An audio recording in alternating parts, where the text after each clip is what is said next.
Hey everyone, Big Titty Gamer Bro here. This is my first game review on YouTube and I'm happy to start off with this game. Also, since this is my first review, I'll be giving away a free copy of the game. Just subscribe, spank that like button, on until winner on May 4th. The first video game I ever played was actually LEGO Star Wars, the video game, on my GameCube back in 2005. My tits were absolutely jacked when I first heard that they'd be making a LEGO Star Wars game for the entire saga, and I'm glad to say it delivered in almost every way. I play this game on PC. I currently run a 3070 and a Ryzen 9, so my PC is pretty high up in terms of specs. Even so, however, I did get quite a few noticeable frame drops and even a few crashes throughout my playtime. I'll cover these more in depth later in the review. Overall though, like I said, this game delivered on the hype. It's genuinely a one-of-a-kind Star Wars experience that takes from the films and adds to them in the best ways possible. First off, I gotta say, this game is beautiful, bro. Like, no cap, this game was actually eye candy at times. I wasn't expecting much because, it's a LEGO game. Not that these are, like, particularly bad by any means, but they're not really known for their graphical capabilities. In previous ones, everything is generally a bunch of bricks along with some rough-looking but serviceable textures.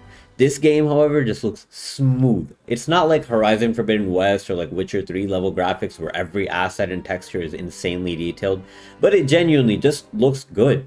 Like, have you seen this grass? It's some good looking grass. Maybe it's just like I haven't seen grass in a while because I live in New York City and all we have here are like finance douchebags and 300 square foot apartments going for 2,000 a month. But it's some really good looking foliage. The desert and the snow textures are also pretty valid. My favorite settings personally have to be the cityscapes and the interiors though. I know I said it already, but this shit just looks smooth and it meshes very well with the straight edged LEGO bricks that you interact with. It's definitely a unique blend of assets that I really only think LEGO games have managed to pull off recently. It gets even better, these cutscenes, man. Like, these are movie level animations we got going on. They're all captured in like really high quality, so I genuinely don't think this animation could look any better. This brings me to the character models and character designs. For reference, they've got hundreds of characters, literally hundreds of characters from a wide variety of all Star Wars media. Each of these characters could have various costumes, for example, like Luke has his little moist farm boy outfit from episode 4, or Jedi outfit at the end of episode 6. And these additional costumes play an important role in how that character plays, so in total there's around 384 characters and costumes you can unlock. They've got all the major favorites: Anakin, Obi-Wan, Yoda, and Padme too. Back in the day, on the GameCube, the Padme outfit from the arena on Geonosis, I think it was like Padme Claude, used to have me bricked up. No pun intended. The devs went above and beyond with this one since they added even more baddies to this game. That's right. Slice Noodles and Mama Hut. Here we go, baby. You ready for the Slice Noodle special?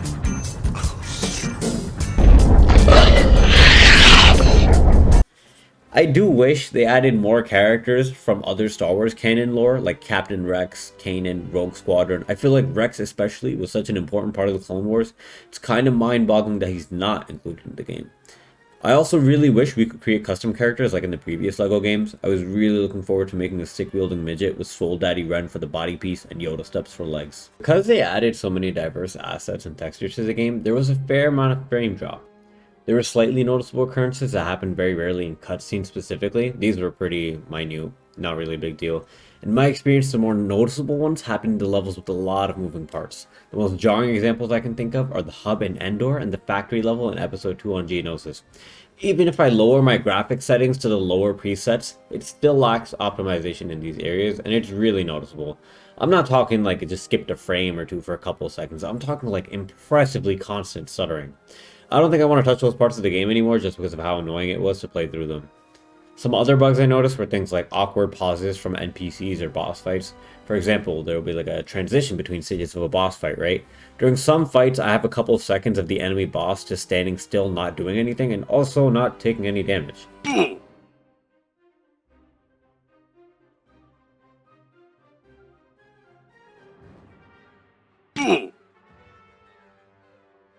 Not so much as a game-breaking bug as it is just kind of funny, but still. In terms of game-breaking bugs though, I did encounter a few. One particular example was a mission in episode 7 where you're on the Falcon with Han, Chewie, Rey, and Finn. This is one of those missions where you can swap between each of the duos, so you swap between Han and Chewie on one end and then Rey and Finn on the other. Sometimes the missions just does not let me progress or let me switch over to the other side of characters, so I could not finish the mission on the first try. I had to quit the level and restart, and that fixed it thankfully, but yeah, definitely not something I enjoy dealing with. I also did have a couple of crashes in the game. Mostly just happened when I was swapping back and forth between the recording app in the game, or whenever I tried to make all of the player characters in my party the same character. So it's pretty polished overall, but it's still got a fair bit of jank in it as well. Another thing they managed to excel in is the gameplay. This is hands down the most fun LEGO Star Wars game, probably the most fun LEGO game ever to play from a sheer gameplay perspective. Generally, the LEGO games seem to follow a pattern of one basic attack combo with lightsabers or melee weapons and then auto lock on the blasters. This game changed it up a lot. We can actually aim with our blasters now. Don't get me wrong, it's not like Star Wars Battlefront 2 level shooting, but it's definitely a welcome improvement, and it's far more indulgent than the auto lock mechanics that they had in place before. The melee weapons also changed up a fair amount since you've got to change up your combos. Enemy characters will automatically block attacks if you use them too often, so you actually can't just button mash the entire time. This is particularly important in boss fights, which are a blast to play through.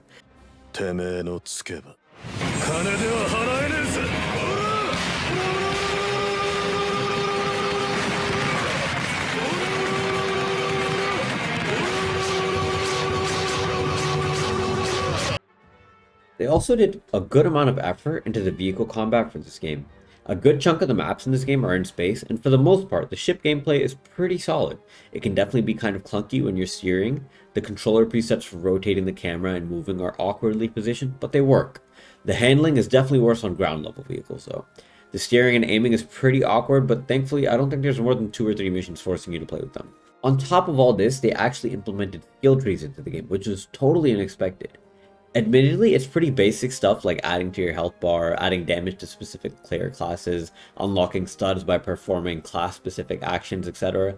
But it's a welcome change to have more use cases for the studs than just buying extras or unlockables. Speaking of unlockables, they have a lot of them. These are special extras that can be activated once you earn them in the game. My favorite one so far is probably this super fast golden gonk droid mount, which is basically invulnerable and it has the most Chad mustache I've ever seen. They've also got a bunch of others, like replacing lightsabers with baguettes, replacing blaster sounds with pew pew noises, and big head mode, and I'm looking forward to messing around with them after I finally get the bricks to unlock all of them. All of this content is already impressive enough, but they take it even further by adding it to the massive Star Wars universe they've recreated. Every, and I mean every major Star Wars planet we see in the films is recreated. I'm talking everything from forest areas like Endor to huge cityscapes like Bespin. My absolute favorite has to be Coruscant. The love and time they put into crafting this planet shows. It's got so many different districts and each one has its own vibe. The prosperous sentiment around the Senate building to the packed and grimy alleyways of the lower Usku districts. A lot of the worlds operate the same way and have a bunch of diverse sections for you to explore. The best part is you can go back to these locations at any time in free play and live out all of your Star Wars fantasies. That's right, all of them. This is where the fun begins.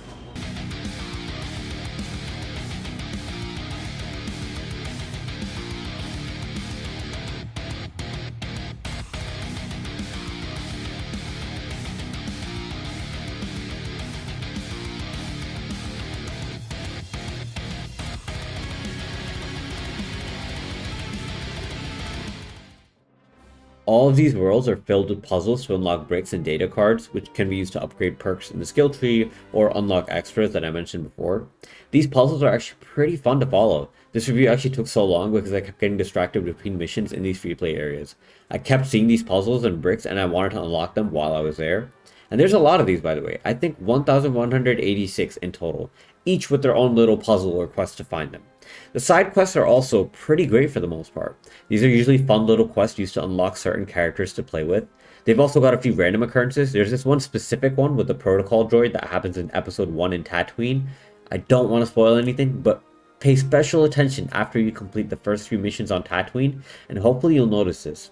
It creeped me the hell out when I first went through it, but it's solid. That was probably my favorite one. In terms of main quests, we're pretty much just playing through the entirety of the Skywalker Saga again. We already know the story and all the major plot points, so the main creative direction actually comes from the writing department to build upon these pre-existing moments.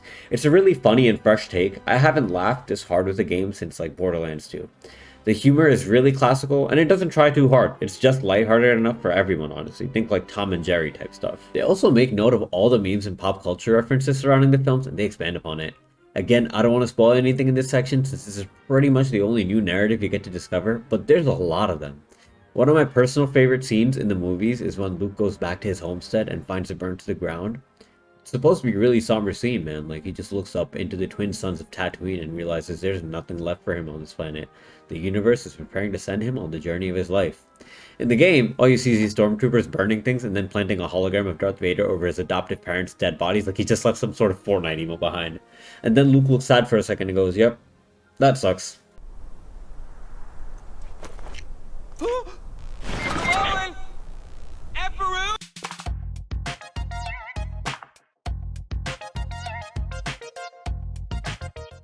So I'm sure you could tell, but I had a great time with this game. It was fun, delivered on almost everything I personally wanted, and then to top it off, it added a lot of extras and additional content just for shits and giggles. This is a perfect example of how a good Star Wars game should be made. I'm looking at you, EA. On the number scale, this is easily a 9 out of 10 for me. It's a beautiful game with a creative and unique take on a franchise that we all know and love. They refreshed the combat and exploration mechanics and increased that nostalgic LEGO fun factor like crazy. The only reason it's not a straight 10 out of 10 for me is because of the technical issues that seem to be present in the game at the moment. That wraps up my review. Thanks to everyone who stuck all the way to the end. I appreciate it. Again, I'll be giving away a copy of this game, so make sure to subscribe and like to get on that list. I'll announce a winner on May 4th. I'll be uploading more video game reviews as we get more releases, so if there are any specific game reviews or content that you want to see on the channel, let me know and I'll try my best to make it happen. Peace.